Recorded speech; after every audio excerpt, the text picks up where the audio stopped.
नमामि धन्वन्तरिमादिदेवम्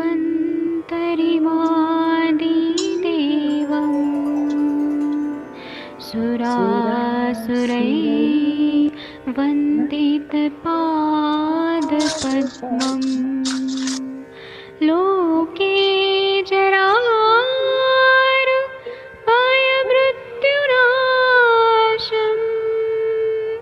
दातारमीशम् विविधौषधीनां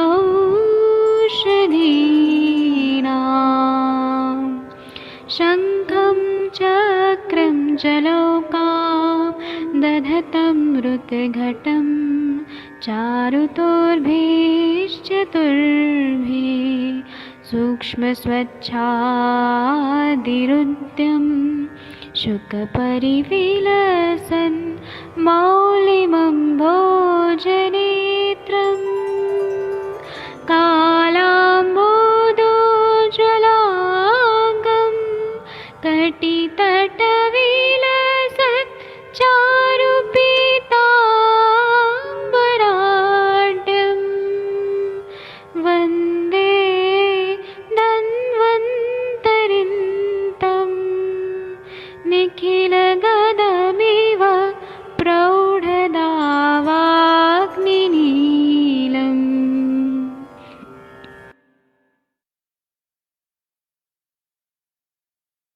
कोई भी सपना साकार करने के लिए सबसे जरूरी है सही कोच का होना। चुनिए आयुष दर्पण डिजिटल को और करे अपनी क्लिनिकल आयुर्वेद सीखने का सपना साकार। Download the app now.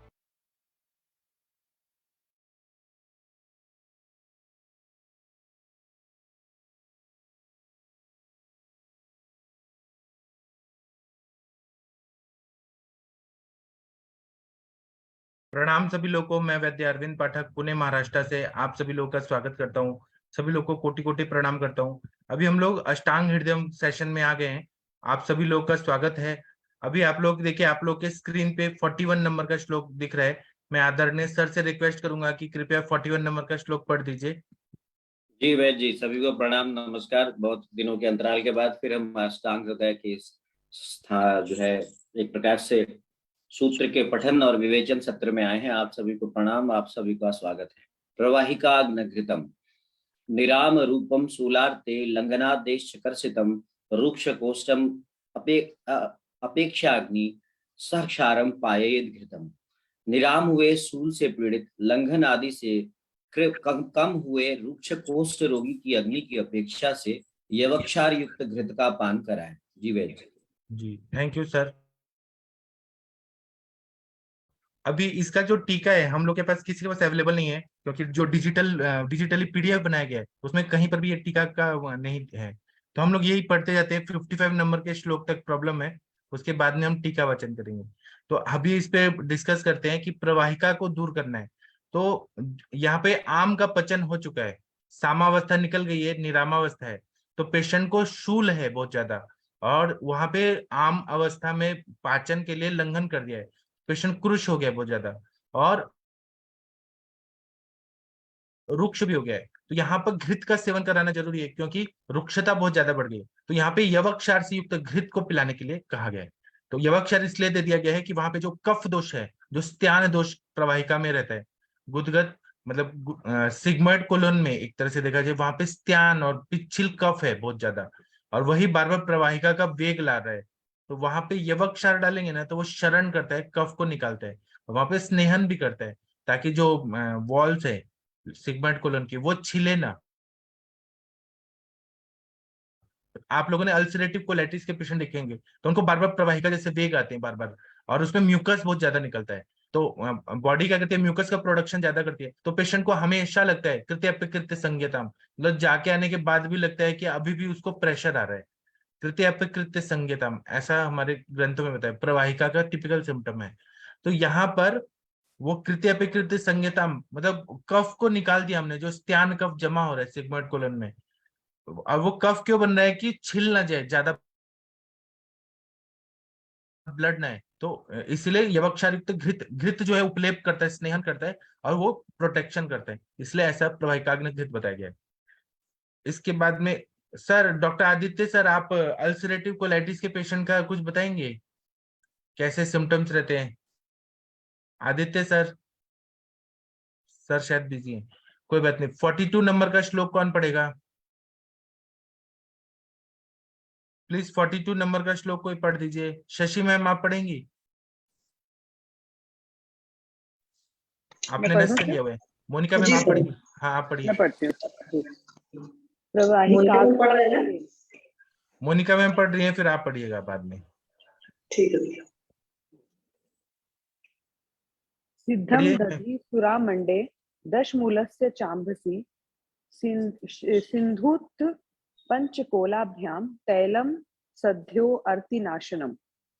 दधि एवं सूरामंड में तथा दशमूल के क्वाथ में सैंधव और पंचकोल के कल्क से सिद्ध तेल वेदना को तुरंत नष्ट कर देता है।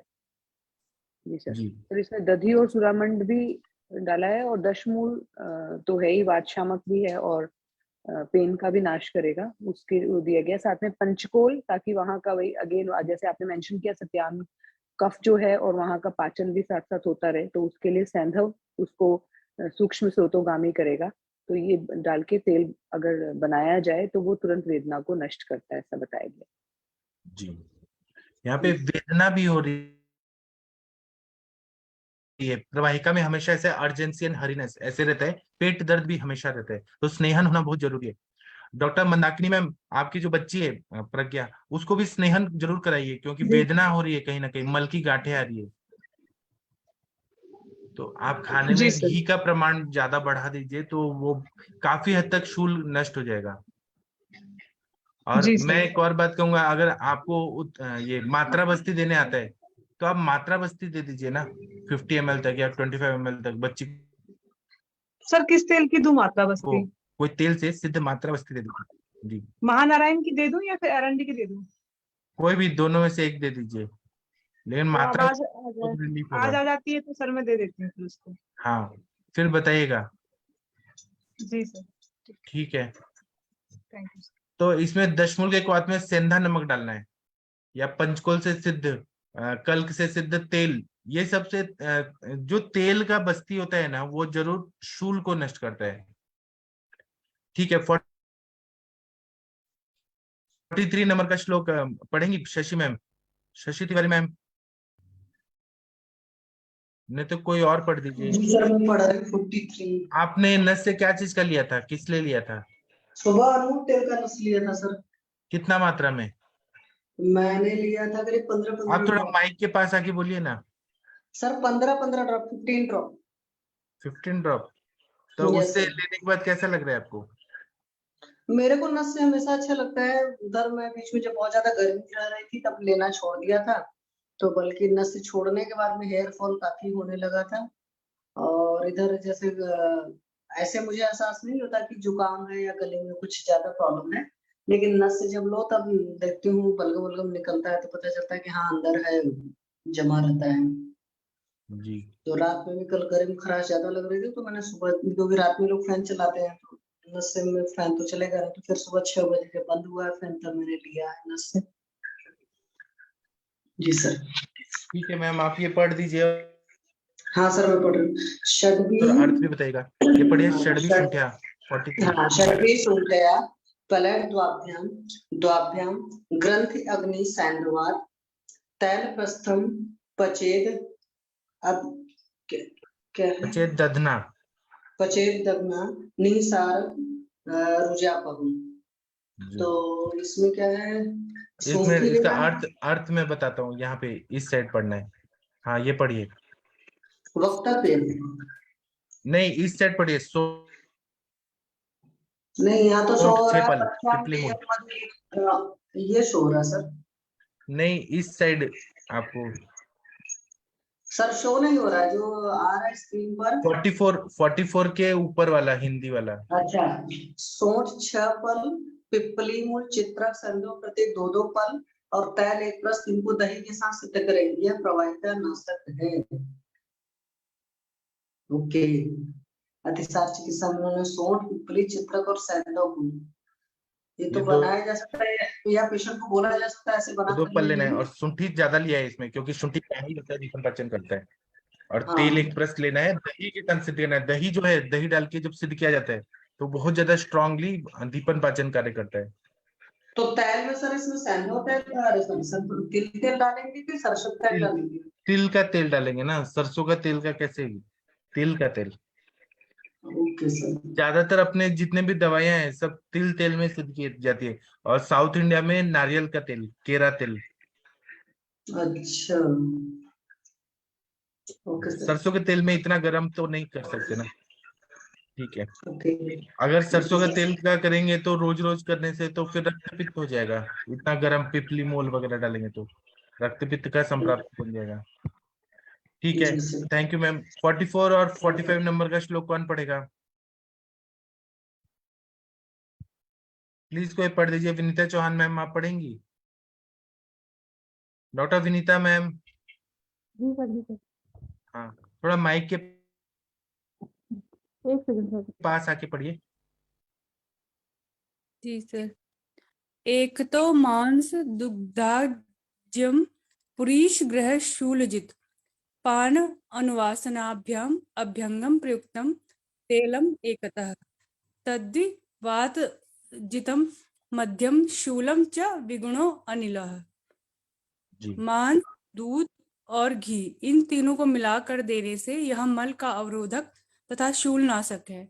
अकेला तेल ही पान अनुवासन तथा अभ्यंग में बरतने पर मल के अवरोध और शूल को नष्ट करता है, क्योंकि यह तेल वातनाशकों में श्रेष्ठ है और शूल का कारण प्रतिलोम हुई वायु है। जी। इसमें मांस का सेवन है ना, तो नमक नहीं यूज करना है, तो दूध और नमक का विरुद्ध हो जाएगा। केवल मांस, दूध और घी ऐसे मिक्स करके इनका सेवन करना है, या तेल को पिला दीजिए, अनुवासन के रूप में प्रयोग करे, अभ्यंग के रूप में करे, तो मल के अवरोध और शूल को नष्ट करता है,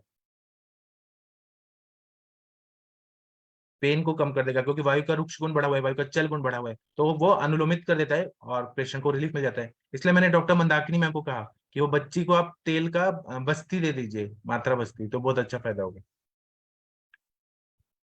ठीक है, किसी को कुछ बोलना है तो बोल सकते हैं इस पे, नहीं तो हम आगे बढ़ते हैं। सर ये मात्रा बस्ती कितने दिन तक दूं? आप पहले 7 दिन दीजिए ना, फिर क्या रिलीफ होता है देखते हैं ना। ठीक है सर। ठीक है, थैंक यू मैम। और रिजल्ट बताइएगा एक दिन देने जी सर। के बाद क्या फायदा हुआ क्या नहीं हुआ। आपने कहा कि मल की गांठें बन रही है, मल की गांठें बन रही है तो मतलब कितना वहां रुक्षता है, इसलिए ऐसा हो रहा है। ठीक है, थैंक यू मैम। अभी हम आगे का पढ़ते हैं। 46 नंबर का श्लोक पढ़ना है, कोई पढ़ दीजिए। कौन पढ़ेगा? सबसे इंटेलिजेंट कौन है? डॉक्टर प्रभात जी, आप पढ़ेंगे? जी सर। हाँ नमस्ते सर। सर। नमस्ते सर। धात्वन्तरोपमर्दे धात्वन्तरोपमर्दे द्वचलो व्यापी स्वधामगः तैलं मन्दानलस्यापि युक्त्या सर्मकरं परम् बाभ्यासये सतैलैः बिम्बिसी नावतिष्ठते। जी। वायु की अपेक्षा भिन्न पित्त कफादी धातुओं के अन्यथा रूप में होने से उद्धत बनी वायु संपूर्ण शरीर में फैले होने पर भी विशेषतः अपने स्थान में स्थित होती है। इस अवस्था में अतिसार रोगी को अग्निमंद्य होने पर भी योग विशेष से दिया हुआ तेल अतिशय शांतिदायक होता है, क्योंकि वायु के स्थान पक्वाशय में तेल के पहुंचने पर प्रवाहिका नहीं रह सकती। जी। इसमें ऐसा बोल रहे हैं कि वायु की अपेक्षा भिन्न पित्त होता है कफादी धातुओं के अन्यथा रूप में होने से उदरित वायु संपूर्ण शरीर में फैली होने पर भी विशेषतः पक्वाशय में स्थित होती है।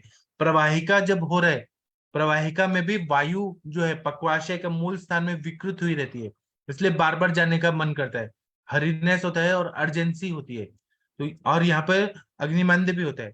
तो यहाँ पर क्योंकि अतिसार हो के वायु का प्रकोप बढ़ा हुआ है, तो यहाँ पर तेल जब देते हैं तो तेल जो रहता है वो अग्नि को प्रदीप्त भी करता है। तेल जैसे थोड़ा सा अग्नि है ना, तो तेल डालेंगे ना तो वो अग्नि को प्रदीप्त, लेकिन निरामावस्था रहनी चाहिए। आमावस्था में तेल नहीं काम करेगा, निरामावस्था में जो क्षीण अग्नि है उसको प्रदीप्त कर देता है। और आप लोगों ने देखा भी होगा, जब भी आप मात्रा बस्ती देते हैं ना तो पेशेंट का अग्नि अच्छा हो जाता है, पेशेंट को मतलब स्ट्रेंथ आने लगता है। और वायु के स्थान पक्वाशय में तेल पहुंचने पर प्रवाहिका नहीं रह सकती, क्योंकि रिफ्लेक्स ही नहीं आएगा। बार बार हरीनेस और अर्जेंसी जो है वो आएगा ही नहीं, और वहां पे जो हीलिंग भी हो जाएगा, स्टैन कफ भी निकल जाएगा। तो आप लोगों ने अल्सरेटिव कोलाइटिस में इच्छा बस्ती देने के बाद तेल का बस्ती दिया ना तो पेशेंट ठीक हो जाता है। किसी ने अल्सरेटिव कोलाइटिस या क्रॉन्स डिजीज ठीक किया है तो बता सकते हैं, या प्रवाहिका के पेशेंट, रक्तज प्रवाहिका, या कुछ भी आप लोगों ने कुछ अनुभव है तो बताइए कि बस्ती देने से फायदा हुआ। डॉक्टर आरती मैम नहीं है ना? आरती मैम का अनुभव बहुत अच्छा रहता है। ठीक है, हम आगे बढ़ते हैं। 47 नंबर का श्लोक कौन पढ़ेगा? डॉक्टर सविता मैम, आप ये 47 नंबर का श्लोक का संथा देके बताइए ना। सविता पेठे मैम। प्रणाम सर। हाँ हाँ। हाँ प्रणाम सर। हाँ प्रणाम, आप ये पढ़िए और सब लोग कोशिश आपके करती पीछे हूँ। पीछे बोलेंगे। कोशिश करते हैं सर, अगर गलती हो गई तो। क्षीणे मले स्वायतनच्युतेषु बोलिए सब लोग। क्षीणे मले स्वायतन स्वायत्त च्युतेषु दोषान्तरेष्वीरण एकवीरे दोषान्तरे स्थिरण एकवीरे को निष्ठन्नं प्रणीति कोष्ठशूली को को निष्ठन्नं निष्ठन्नप्रणीति काष्ठशूली नान्तर्तव हि स्थैलपरो यदि स्यात् नान्तर्वहि स्थलपरो यदि स्यात्। अर्थ बताइए मैम। हाँ हाँ। पुरुष मल के क्षीण होने पर, पित्त और कफ के अपने स्थानों से च्युत हो जाने पर, अकेली वायु के ही एक नायक होने पर, आक्रंदन पूर्वक शूल के साथ मलत्याग करता हुआ कोष्ठ शूल वाला व्यक्ति कौन जी सकता है? यदि वह अंदर और बाहर तेल का अतिशय सेवन न करे, अर्थात तेल के सेवन से ही ऐसा रोगी बच सकता है। जी, आपको क्या समझ आया, हमें बताइए ना। इसमें पूरी तरह वात का प्राबल्य रहता है, और उसके लिए स्नेहन की ही जरूरी है। स्नेहन के सिवा और कोई दवाई नहीं हो सकती है, ऐसे उन्होंने बताया है। स्नेहन ज्यादा जरूरी है, यही है सर। हाँ हाँ, इसमें अतिसार हो गया ना, दोष धातु मलामूलम निषेधम, मल का कितना इंपॉर्टेंस रहता है। मल क्षीण हो गया है और पित्त और कफ है अपने स्थान से च्युत हो गए, मतलब अपना स्थान छोड़ के दूसरे जगह चले गए। और वायु जो है वो वायु इतना ज्यादा प्रकोपित हुआ रहता है और बहुत ज्यादा पेनफुल डिफिकेशन होता है, बहुत ज्यादा मल त्याग में बहुत ज्यादा पेन होता है। तो ऐसा कौन पेशेंट जी सकता है? उसमें केवल तेल उसका मतलब अभ्यंतरता सेवन करें जितना पचता है, या फिर बस्ती दें। बस्ती सर्वश्रेष्ठ चिकित्सा है। तो ऐसा बताइए कि वो पेशेंट का लाइफ बचाना है तो बस्ती देना बहुत जरूरी होता है। ठीक है, 48 नंबर का इसमें जो हाँ हेलो सर, हाँ, इसमें जो मल क्षय के बाद जो वायु वृद्धि हुआ है उसके कारण पित्त और कफ का स्थानच्युत हुआ है नहीं, या कोई अदर पैथोलॉजी? वो अतिसार रोगी में होता ही है, पित्त और कफ अपने स्थान से च्युत हो ही जाते अच्छा अच्छा, जी सर। हैं। बार बार लूज मोशन हो रहा है ना, तो पित्त जो है, हाँ पाचक पित्त वहां थोड़ा ना रहेगा, वो तो नीचे ही चला जाएगा, कफ भी नीचे चला सर जाएगा। हाँ, वो व्याधि की वजह से होता है। हेलो जी सर। जी हाँ जी बताइए।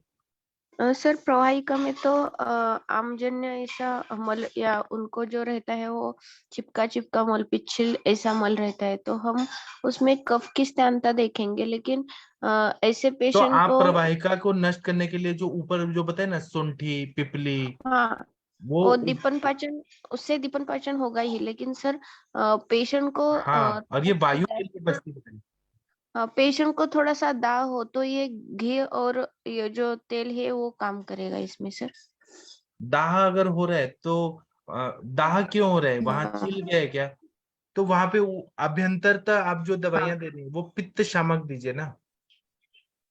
और हम जो ओके मोचरस सिद्ध बस्ती देते हैं पहले, मोचरस सिद्ध वो मोचरस हाँ हीलिंग भी करता है और वो खुद ही पित्त शामक होता है। मधुर मधुर शीत होता है, मधुर रस मधुर विपाक शीत हाँ वीर्यात्मक।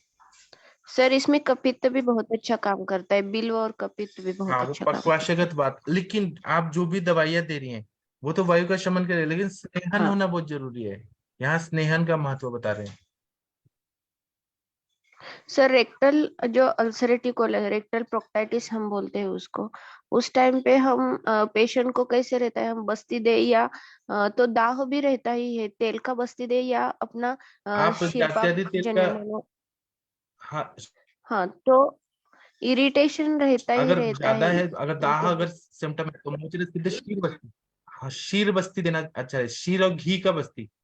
जब जहां दाह बहुत ज्यादा हो रहा है तो, अगर शूल बहुत ज्यादा है तो तेल का बस्ती देते हैं।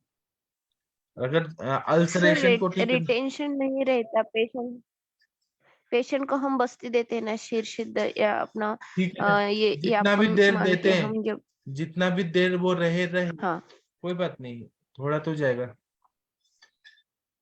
Excuse me sir. Okay sir, लेकिन एब्सॉर्प्शन नहीं रहता हाँ सर जी मैम। उसमें ज्यादा देर तक। एब्सॉर्प्शन जितना हो उतना से शुरुआत तो करें, वन स्टेप पहले चढ़े, फिर दूसरा स्टेप, फिर तीसरा स्टेप, जितना एब्जॉर्ब हो धीरे धीरे आ जाता है सब। ठीक है, ओके मंदाकिनी मैम क्या बोल रही है ठीक। मैम? सर इन मतलब मानवी को मैं कितने ml से शुरू करूं? मुझे 14 साल की लड़की है ना। 14 साल की है तो 25 ml या 50 ml तक दे सकती है। 25 ml से आज इंट्रोड्यूस करके देखती हूँ, फिर बढ़ाऊंगी। हाँ, ठीक है सर, थैंक और वो बोलिए जितना देर रिटेन करेंगी उतना ज्यादा फायदा होगा। यू। रात में देकर क्योंकि फिर सुला दूंगी। आप 2 टाइम भी दे दीजिए, अगर पेन बहुत ज्यादा है और दिन में आएगी तो दिन में देके वो कितना देर के बाद प्रत्यागम होता है वो देखिए, फिर रात को फिर दे दीजिए पहला दिन, बाद में फिर डेली शाम को ही दीजिएगा। ठीक है सर, ओके।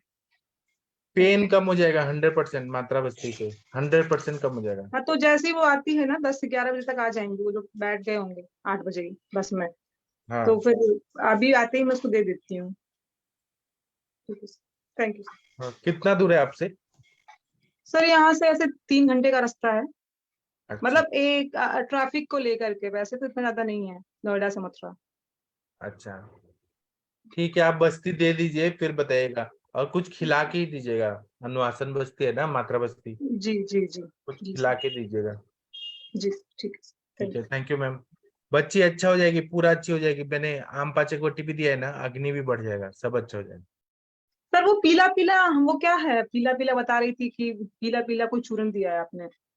मैं सब बताऊंगा। पीला पीला वो तो हाँ ऐसा दवाई है जो heal करता है, पाउडर के फॉर्म में पूछ रही है ना। हाँ हाँ हाँ हाँ। हाँ, तो उसमें वर्णगन है, चंदन, अच्छा अच्छा। दारू हरिद्रा, हरिद्रा, हाँ हल्दी। मुझे लगा ऐसा कुछ, तो वो बोली हाँ, कि हल्दी वल्दी तो नहीं है। मैंने कहा ऐसे मैं नहीं बोल सकती क्या है, मैंने कहा आप चलती। हल्दी भी है। वो वर्णगन है ना, वो ऐसा कलर होता है, हल्दी की वजह से पीला रंग आ जाता है। आप स्मेल करके देखिएगा, वर्णगन है।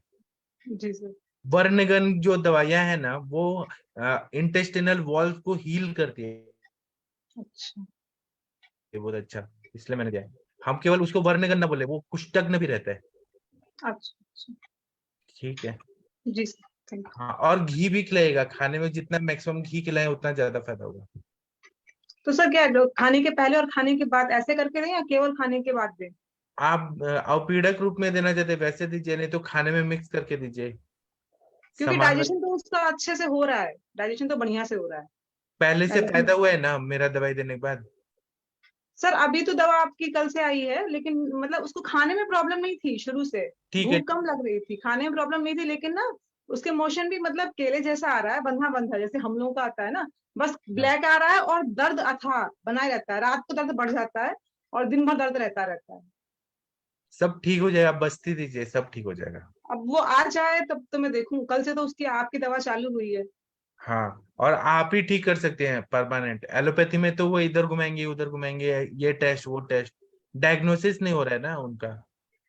वही वही सर ना, फिर वो एक्चुअली क्या हुआ कि अब हम हमारे यहाँ का जो हॉस्पिटल का पैनल है ना, सबसे मैंने बात किया कि भी चलो गैस्ट्रोएंटरोलॉजिस्ट को दिखा लेते हैं एक बार। कहीं ऐसा नहीं हो। वो सब लोग बोले कि देख लीजिए मैम कहीं ऐसा ना हो स्ट्रिक्चर वगैरह हो। तो मैंने कहा स्ट्रिक्चर तो नहीं है क्योंकि ब्लड अगर का प्रेस तो स्ट्रिक्चर भी नहीं होगा आ रहा। तो आयुर्वेद में बस्ती से ही स्ट्रिक्चर खुल जाता है। अब क्योंकि वो कह रही थी कि दीदी मौसी मेरी ना अभी लैट्रिन ना ब्राउन हो गई, तो मैंने कहा ये तो एक अच्छा साइन है कि ब्राउन हो गई है। लेकिन फिर भी सब बोले कि चलो एक बार टेस्ट करा लेना। अब दर्द इतना ज्यादा है सर ना कि वो सह नहीं पाती रात में, अच्छा, दर्द है उन्हें। तब सर करते हैं बस्ती फिर ठीक हो जाएगा। बताती हूँ। ठीक। ठीक है, हाँ आप बताइएगा और जरूर बताइएगा, यहाँ सब लोग सुनेंगे। ठीक है, 48 नंबर का श्लोक कौन पढ़ेगा? घृत का प्रयोग। मंदाकिनी मैम आप ही पढ़ दीजिए। जी सर। 40 सर, 48 ना? 8, हाँ। हाँ। गुदरुग भंशयोर युज्यात् सुक्षीरं साधितं हविः रसे कोलाम्ले च अंगेर्योर्दग्नि पिष्टे च नागरे। कोलाम्ल, हाँ, हाँ, कोलाम्ल कोलाम्ल। चांगर्योर दधनी पिष्टे च नागरे। गुदा की पीड़ा में और गुद भ्रंश में बेर, बिजौरा, चौगुना और दही के रस के सौंठ में, तो सौंठ के कल्क से दूध के साथ सिद्ध घी का प्रयोग करें। जी, वक्तव्य: घी और दूध समान मात्रा में होना चाहिए। बेर आदि का रस चौगुना होना चाहिए और सौंठ से चौगुना घी लें और फिर ऐसे सिद्ध करके उसका प्रयोग करना चाहिए। जी।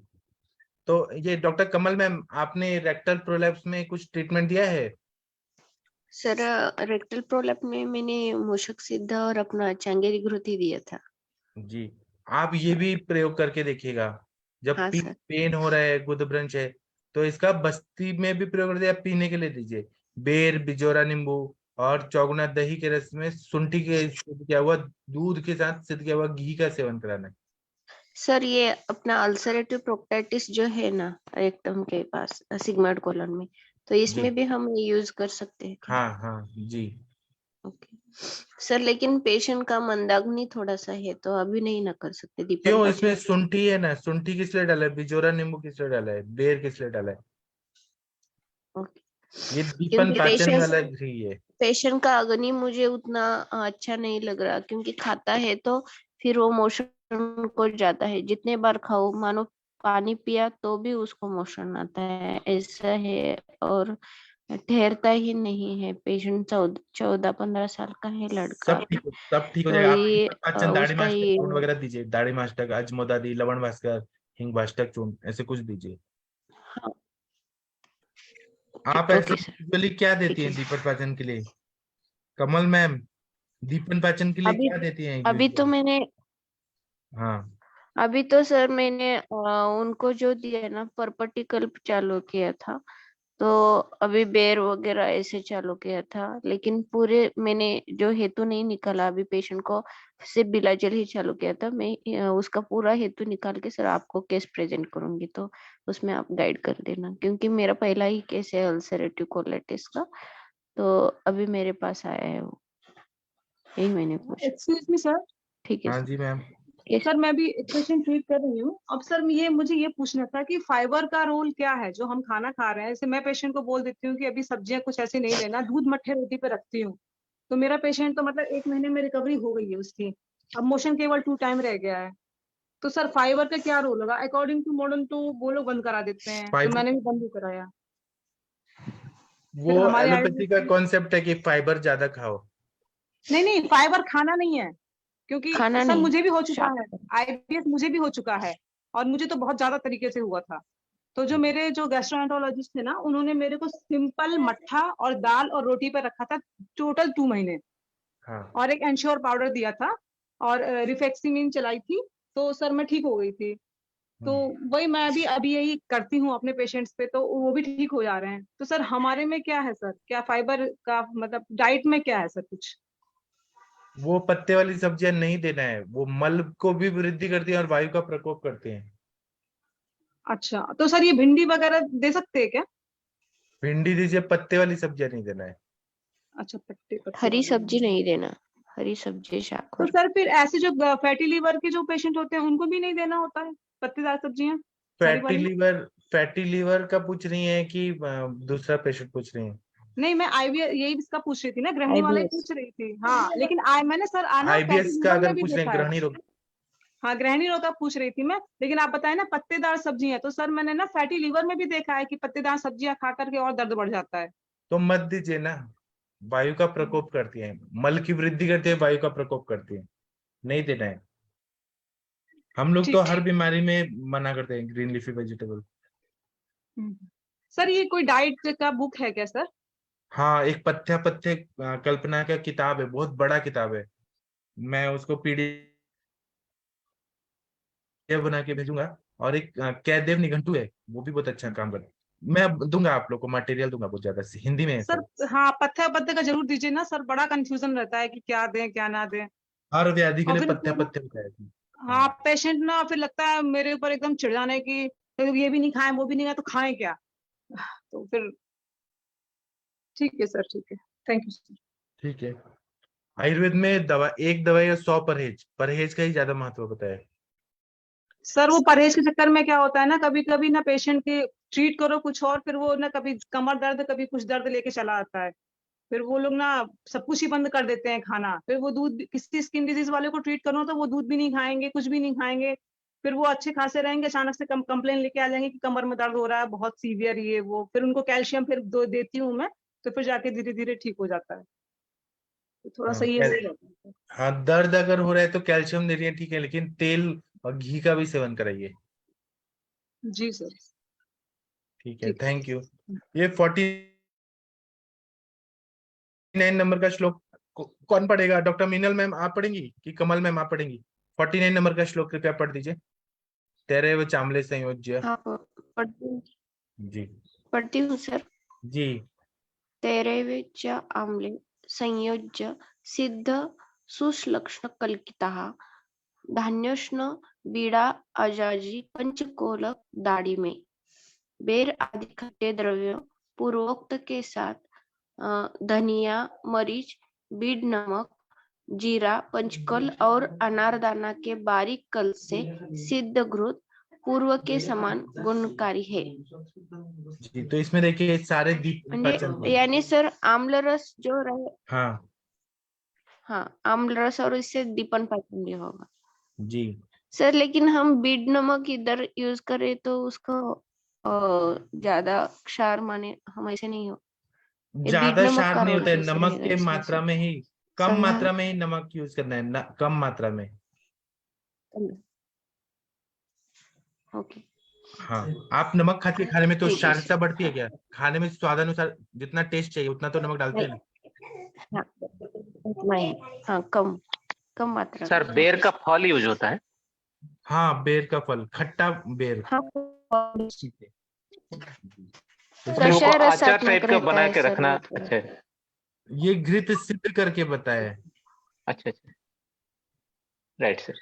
हाँ, प्रवाहिका और अतिसार में दीपन पाचन के लिए। सर हम खंड शर्करा के साथ भी हम पेशेंट को खाने के पहले या रसायन काल में देना, तो भी उसमें बहुत अच्छा काम हाँ दिया था मैं खंड शर्करा के साथ, हाँ, बहुत तो अच्छा बहुत बताया। अच्छा काम करता है। हाँ, आप क्या क्या देती हाँ हैं सर। मैम? आप क्या क्या देती हैं? ऐसे कुछ पंचकोल वगैरह देती हैं गुदभ्रंश के पेशेंट में? सर अभी पता चला, पंचकोल तो नहीं, त्रिकटु देती थी लेकिन पंचकोल नहीं कभी दिया। अभी दे दूंगी सर। दाढ़ी मस्तक भी देती थी, पुनर्नवाष्टक भी देती थी, लेकिन अभी ये पंचकोल दे दूंगी सर। हाँ सर। अब देखिए जो ग्रंथ पढ़ते हैं ना, तो कुछ कुछ नया चीज सीखने को मिलता है हमें, इसलिए पढ़ना चाहिए। खट्टे चीज है, जैसे कि खट्टे द्रव्य में अनारदाना, दाड़िम के बीज है, वो कितना बढ़िया काम करता है। ठीक है, आगे गुदभ्रंश का स्नेह बस्ती। 50 नंबर का श्लोक कौन पढ़ेगा? 50 नंबर का श्लोक कौन पढ़ेगा? आशा गुप्ता मैम आप पढ़ेंगी?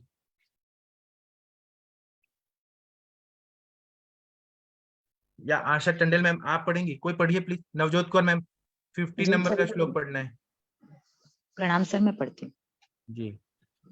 गुदवंशासी में गुदवंशादि में स्नेह बस्त्यादि योचेत्य स्नेह बस्तिम वा दशमूलेन साधितम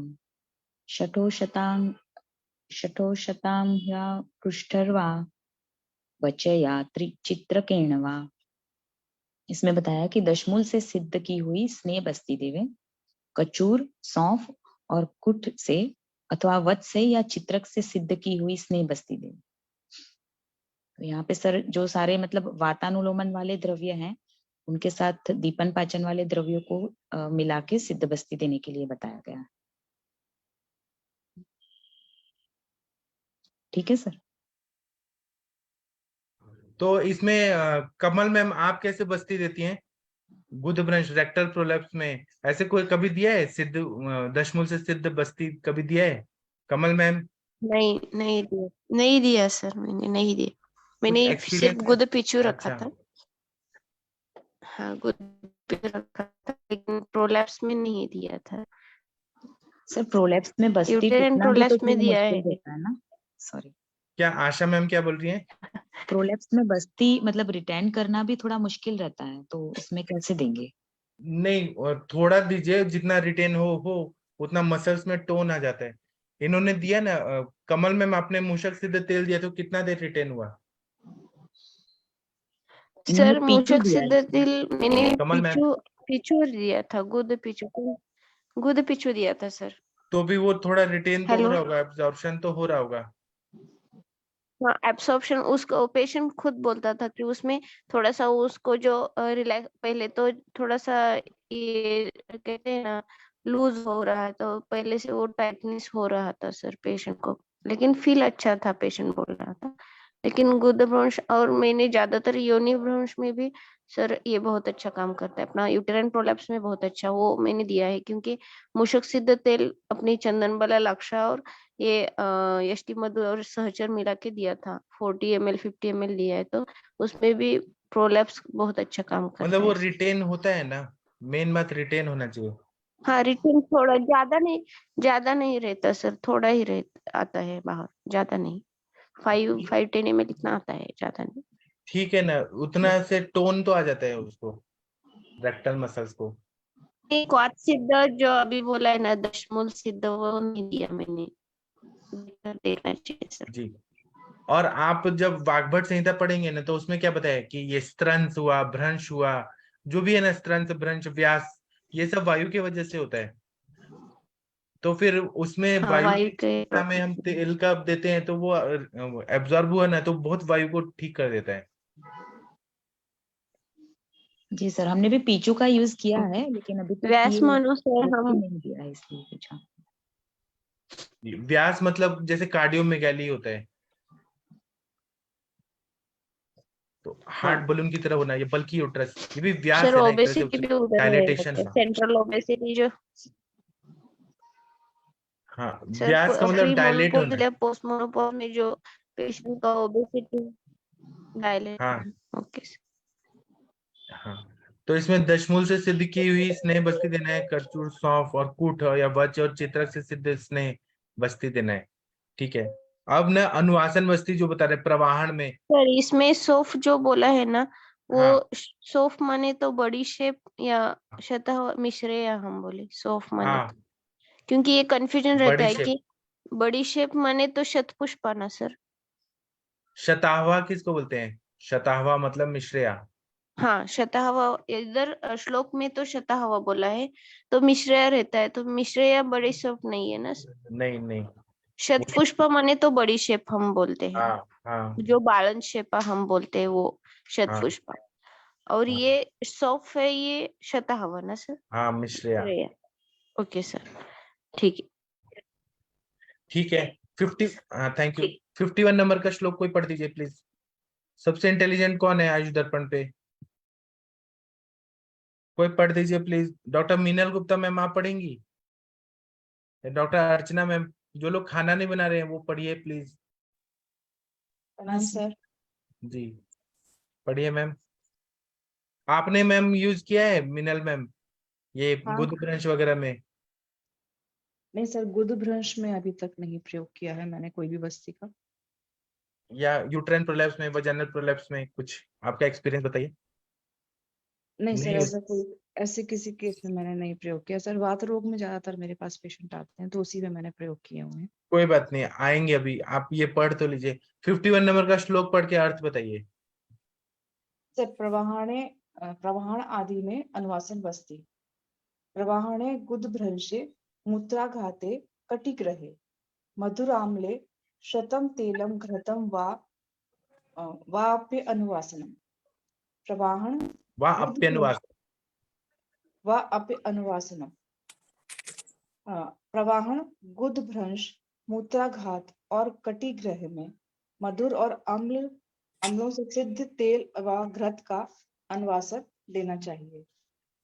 तो सर इसमें यही बताया जो अभी हमारे इससे पहले वाले में बताया कि प्रवाहण गुदभ्रंश मूत्राघात और कटिग्रह में मधुर और अम्ल से सिद्ध तेल व घृत का अनुवासन देना चाहिए। तो ये जो मधुर और अम्ल रस जो है वो वात का शमन करेंगे और उससे वायु सिद्ध का शमन करते हैं। हाँ जी। वात शामक होंगे, तो वो उसी से तेल व घृत का हम अगर अनुवासन देंगे तो ये सभी जो है इसमें वायु की शांति होगी, तो इन चीजों में हमें फायदा मिलेगा। जी। ये सर तो हाँ सर इसमें अच्छा सर पहले इसमें वाले दाढ़ी मादी घृत भी बहुत अच्छा काम करता है ना? हाँ, और ये कटिग्रह जो लिखा है, कटिग्रह का मतलब क्या समझ रहे हैं आप लोग? सर कमर में जकड़ाहट जो होती है, दर्द जो होता है, या फिर कटिग्रह में हाँ ऐसा। और सर इसमें क्या स्पॉन्डिलोसिस के केस भी आ जाएंगे? लंबर स्पॉन्डिलाइटिस के केस भी इसमें आ सकते हैं? हाँ जो उसमें प्रॉब्लम आती है लंबर स्लिप डिस्क वगैरह की जो प्रॉब्लम होती है, हाँ उसको भी बराबर। हम इसी डिजीज में ले सकते हाँ हैं। हाँ, और मूत्राघात जो हो रहा है, सीआरएफ के पेशेंट जो रहते हैं, किडनी फेलियर के, उसमें भी दे सकते हैं। Yes sir. ओके। तो सर ये जो मधुर और अम्ल रसों में सर एक तो जैसे कि मैम बता रहे हैं दाढ़ी मादी घृत का काफी प्रयोग बता रही है कि दाढ़ी मादी घृत का प्रयोग कर सकते हैं इसमें। हाँ ओके सर। अभी सर ठीक है, मैंने बहुत एक अच्छा आपने पढ़ा मैम। हाँ बताइए बताइए। सर अभी जो मेरा लिवर सिरोसिस का पेशेंट चल रहा था, मैंने एक बार डिस्कस किया था। एक लेडी आई है, 20 इयर्स की लड़की है, उस पे मैंने अभी दिया है कल ही सर तीक्ष्ण वस्ती, मतलब उसमें मैंने उसको विरेचन करवाया पहले, और अभी संसर्जन कर्म करवाने के बाद में मैंने उसका वस्ती कर्म शुरू किया सर। तो पहली जो वस्ती जो अनुवासन की दी थी वो तो धन्वंतरम तेल की दी थी, और अभी उसको मैंने कल निरूह वस्ती दिया है। तो उसमें मैंने प्रयोग किया सर थोड़ी सी तीक्ष्ण वस्ती हाँ, की तो वजह क्या से रिजल्ट क्या आया? सर जो पेशेंट का विरेचन के बाद तो काफी अच्छा रिजल्ट था। उसके जो रेड पैचेस पड़ रहे थे बॉडी पे, वो हाँ पैचेस उसको अपीयर होने बंद हो गए हैं। अब अच्छा। कोई भी नया पैच रेड कलर का नहीं पड़ रहा है। और जो उसको एक मतलब कई जगह, क्योंकि वो तो सब इंटरनल मार्कर्स हैं, अभी मैं उसका अल्ट्रासाउंड और वो सब करवाऊंगी तो उसमें मालूम पड़ेगा कि हमारा प्लीहा वृद्धि पे और क्या इफेक्ट पड़ा है, क्योंकि पोर्टल हाइपरटेंशन है, प्लीहा वृद्धि है और लिवर की सिरोसिस का पेशेंट है। तो वो अभी हम उसका या यूएसजी रिपीट करवाऊंगी 1 महीने बाद, तो सर उसमें मालूम पड़ेगा। पर उसको स्किन पे अपीयरेंस में ये अंतर आ गया कि रेड पैचेस पड़ने बंद हो गए उसको। जो हल्का सा पेट में नीचे ब्लोटिंग, मतलब ब्लोटिंग क्या भारीपन रहता था, मतलब जो जल उसमें संचित रहा वहां पर भी अंतर आया है। तो उसका जो नीचे का भारीपन था वो भी कम हुआ है। स्किन पे स्ट्रेच सर उसके स्ट्रेच मास्क की तरह स्किन खिंच गई थी, क्योंकि वो कलेक्शन ऑफ फ्लूइड के कारण स्किन पे स्ट्रेचिंग आई थी। वहां भी उसको कह रही कि मैम वो अपीयरेंस धीमे धीमे कम हो रही है। जी, ये है सर। अभी तो अभी और आगे उसको दूंगी सर बहुत अच्छा किया अनुवासन। आपने, अच्छा बताया भी आपने। जी ठीक है। अंजना मैम आ गई हैं। कमल मैम, आपको कोई क्वेश्चन पूछना है, कोई डाउट गायनेक रिलेटेड कुछ पूछना है तो पूछ सकते हैं। अंजना मैम आ गई हैं। Good morning ma'am. प्रणाम मैम। Hello ma'am. को नमस्कार, सुप्रभात। सर को नमस्कार। जी सर बताइए। जी प्रणाम मैम मैम। बोलिए। जी मैम नमस्कार। मैम मैम मेरे को ये पूछना था कि 5-6 मंथ में जो स्ट्रेच मार्क्स आते हैं एएनसी प्राइमी लेडीज में, या ओबेस पेशेंट का जब ओबेसिटी वेट घट जाता है तो उसके बाद उसको एक्सिलर रीजन में वगैरह जो स्ट्रेच मार्क्स आते हैं, तो उसमें हम दोषों का विचार और अंश कल्पना उसमें कैसे करें हम? एक्चुअली मैम क्योंकि जो अब गर्भिणी का जो है वो अलग रहेगा, है ना, और हाँ मेदो रोग में अलग रहेगा। जैसे मेदो रोग अभी हम लोग सुबह पढ़ भी रहे थे, तो हाँ वहाँ तो अलग प्रक्रिया रहेगी। लेकिन जो कफ की अधिकता रहती है और उसके बाद जो कफ की अधिकता के कारण है ना। और हाँ। वायु थोड़ी सी जो है वो क्या होती है, क्योंकि वहां पे कहीं ना कहीं प्रेगनेंसी में गड़बड़ी में जो होता है उधर एक तनाव महसूस होता है, तो उसके कारण वो एक अलग है, वो किसके नाम से भी आया है और वैसे भी कॉमनली पेशेंट में दिखता भी है। तो वहाँ कफ की प्रधानता बता रहे हैं लोग। ठीक है मैम। और पित्त है ही है, क्योंकि अग्नि मंद है तो कहीं ना कहीं कफ का अवरोध तभी हो रहा है। तो यहाँ पर जो चिकित्सा बहुत अलग तरह से बताई गई है। यहाँ की चिकित्सा उन्होंने स्पेशली वही बताई है कि आपको पहले तो बहुत ज्यादा वहाँ पे वो नहीं करना है, किसी भी तरह की इचिंग करनी ही नहीं है। दूसरी बात यह है कि वहाँ पेशेंट को सौम्यता रहना है, क्योंकि बहुत ज्यादा तीक्ष्ण द्रव्य भी नहीं दे सकते हम लोग। तो फिर जैसे हम लोग अक्सर यही बताते हैं पेशेंट को कि सारिवा है, मंजिष्ठा है या उशीर है, संचंदन है ना, इन्हीं का द्रव्यों का ही हमें लेप कराना है, क्योंकि हमें इसमें त्वक जो कहते हैं ना बढ़ने और त्वक जो गण है उसी की चिकित्सा उसी औषधियों को देना ज्यादा सही रहता है। और जो आप बात बता रहे हो मेदो रोग में तो वायु पूरी तरह से कुपित हो गई है, तो वहां तो फिर गृहिणी दृष्टि पे बहुत अच्छे से कार्य करना पड़ेगा, श्रोत्र शोधन करना पड़ेगा, वायु का अनुलोमन करना पड़ेगा। और उसके पश्चात हम लोग को ये कुछ जो है क्रमिग्न, कुष्ठाग्न और त्वक और बढ़ने और द्रव्य जो है हमारे पास, इनका हमें यूज करना पड़ेगा। दोनों का ट्रीटमेंट जो है वो एकदम अलग होगा। ओके मैम, ठीक है मैम, थैंक यू। ठीक है, और किसी को कुछ पूछना है तो पूछिए, नहीं तो हम आगे बढ़ते हैं। सर मुझे मीनल मैम से पूछना था, उन्होंने जो अभी सिरोसिस ऑफ लीवर का केस बताया काफी बढ़िया तरीके से ट्रीट किया है। मैम इसमें आपने विरेचन के लिए मीनल मैम आपसे प्रश्न। मैम आपने इसमें प्रणाम, विरेचन के लिए घृतपान कौन सा दिया था मैम पूर्व कर्म में? मैम मैंने इसमें सिर्फ सर में दाढ़ी मादी दिया था। कौन सा मैम? दाढ़ी मादी। दाढ़ी मादी घृत, ओके। हाँ, तो उसको दीपन पाचन भी होता रहेगा, जैसे कि वो घृत मतलब उसको डाइजेस्ट हो, तो मैंने उसको दीपन पाचन से दाढ़ी मादी से उससे वो करते हुए घृतपान दाढ़ी मादी से दिया था, और विरेचन इसको फलत्रिकादिक्वाद से दिया था। Okay, thank you. ठीक है, थैंक यू। अब ये हम 52 नंबर का श्लोक पढ़ते हैं, गुद भ्रंश में तेल प्रयोग। ये 52 नंबर का श्लोक कौन पढ़ेगा? अंजना मैम आप पढ़ेंगी 52 नंबर का? प्लीज पढ़ दीजिए और अर्थ भी बता दीजिए। जी सर, जी सर पढ़ देती हूँ। ये है सर, मैं पढ़ रही हूँ। गुद भ्रंश आदि में तेल प्रयोग, निर्वेशयेद गुदम ध्वस्तम अभ्यक्तम स्वेदितम मृदु कुर्याश्च गोफणाबंधम मध्य छिद्रेण चर्मणा। अर्थात जो निकली हुई गुदा पर अभ्यंग और स्वेदन देकर कोमल करके इसे अंता प्रविष्ट करे। जो गुदा बाहर आ गई है उसको सबसे पहले हमें स्निग्धता लाना है, वहां पे अभ्यंग करना है और हल्का सा स्वेदन भी करना है, और उसके बाद उसको कोमल वो थोड़ा सॉफ्टनेस आ जाएगी तो फिर वो अंदर जा पाएगी। उसको अंदर प्रवेश करे, बीच में छेद रखकर चमड़े की पट्टी से गोफड़ बंध, जो माना गया है एक बंध में हमारे शास्त्रों में आया, सूक्ष्म सरिता में बंध कई प्रकार के आए हैं, उसी तरह से एक गोफड़ बंध बांध देना चाहिए। जी सर। जी बहुत अच्छा पढ़ा ma'am, thank you ma'am. Thank you sir, thank you. ठीक है, ये 53 54 नंबर का श्लोक कोई पढ़ दीजिए, संथा देके पढ़िए। सब लोग पीछे पीछे बोलेंगे, कौन पढ़ेगा? मैं पढ़ूं सर? आप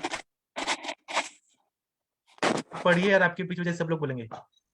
पंचमूलस्य महतः पंचमूलस्य महतः वे विपाचयेत् वातं उन्दुरुं च आन्त्रहितं तेन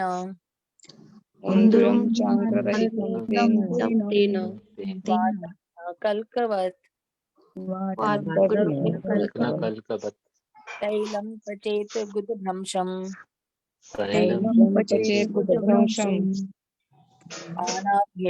पानाभ्यङ्गेन त्यजेत्।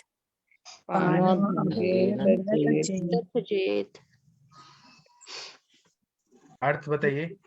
बिल्वादि पंचमूल का क्वाथ करें, इस क्वाथ को तेल के बराबर करके दूध पकाएं, इसी दूध में आंत्र रहित चूहे को भी पकाएं, इस दूध में रासना और एरंड आदि वातनाशक द्रव्यों का कल्क मिलाकर तेल सिद्ध करें।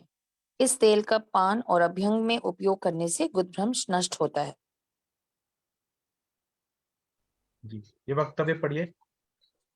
वक्तव्य द्रव्यात् चतुर्गुणः स्नेहः, स्नेहात् क्वाथ चतुर्गुणः, क्षीरम स्नेह समम। इस परिभाषा से दूध 4 गुना ही लेना उत्तम है। बहुत दूध होने से उत्तम वातनाशक है। जी, तो अभी ये कमल में बता रही थी ना मूषक सिद्ध तेल, तो ये यही है, चूहे को आंत्र हटा के और चूहे को सिद्ध करना है। मूषक सिद्ध तेल यहाँ पीने के लिए बोल रहे हैं। आप किसी ने पिया है चूहे का तेल? कमल मैम आप बताइए, आपने पीछू रखा है, आपने पिया है कभी? कैसा लगता है? नहीं नहीं नहीं नहीं नहीं सर, नहीं नहीं। यहाँ बहुत बड़े बड़े चूहे हैं, आपको चाहिए तो मैं दे दूंगा गिफ्ट में। सर इधर विलेज में रहते हैं चूहे। यहाँ इन्होंने पान बोला है ना, पाना अभ्यंजित हाँ, त्यजेत गुदभ्रंश में। पान करना है। वो तो पान किसी को पता होगा हाँ, तो वो पहले के कहीं जमाने में नहीं देखिए करेगा, पिलाया भी जाता था। पिलाया जाता। और वो बिलेशे प्राणी है ना, बिल में रहने वाले प्राणी, उनका जो रहता है वो इसमें बहुत अच्छा फायदा करता है। आकाश महाभूत जन्य जहाँ पे विकृति आती है। ठीक है, तो अभी ना हम सेशन अभी यहाँ खत्म करेंगे। मोनिका मैम आप रुद्राष्टक पढ़ देंगी क्या, बोल देंगी? आपका बहुत दिन से नहीं सुना है Monika ma'am. Doctor Monika ma'am drive जी कर सर, रही हैं क्या? जी सर, मैं गाड़ी साइड में लगा के करती हूँ, 1 मिनट। हाँ, देखिए मैम काम भी कर रही हैं, ऑफिस भी जा रही हैं, तब भी।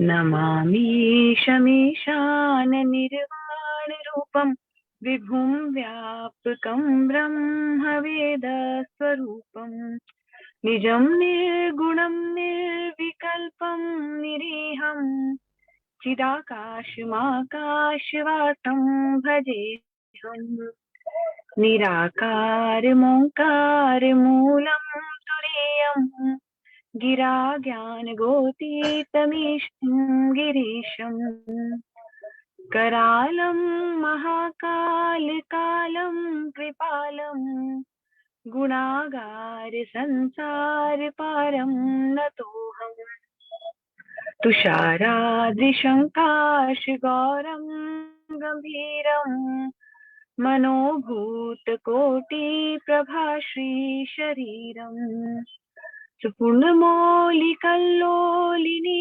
चारुगङ्गा लसद्भालबालेन्दुकण्ठे भुजङ्गा चलत्कुण्डलं भ्रूसुनेत्रं विशालम् प्रसन्नाननं नीलकण्ठं दयालम्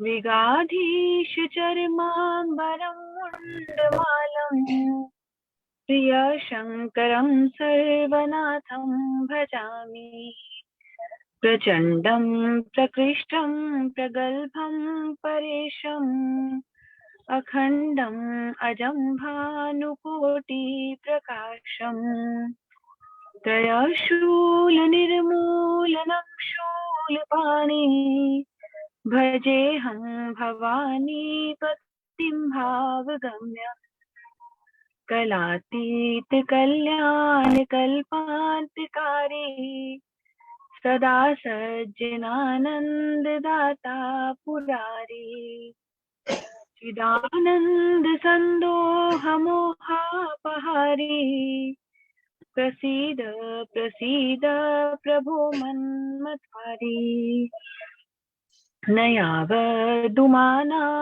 पादारविन्दम् भजन्ति ह्यलोके परिवानराणाम्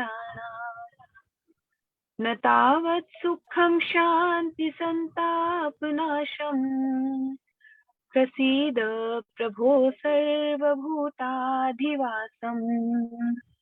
न जानामि योगं जपं नैव पूजा न तोऽहं सदा सर्वदा शम्भुतुभ्यम् जराजन्म दुःखो घातातप्यमानम् प्रभो पाहि आपन्नमामि शम्भो प्रभो पाहि आपन्नमामि शम्भो रुद्राष्टकमिदं प्रोक्तं विप्रेण हर्तोषये ये पठन्ति नरा भक्त्या तेषां शम्भु प्रसीदति। ओम। मैम ने कितना अच्छा बोला, सबका मन प्रसन्न हो गया। ठीक है, थैंक यू। हाँ, अब हम शाम को मिलेंगे। अनुरिता मैम कुछ बोलना चाहती हैं? कुछ नहीं, बहुत दिनों के बाद में आवाज सुनी तो बहुत अच्छी लगी। अनुरिता मैम कुछ बोलना चाहती थी? ठीक है, तो अभी हम सेशन बंद करते हैं। शाम को मिलेंगे। Thank you. Thank you. प्रणाम। Thank you.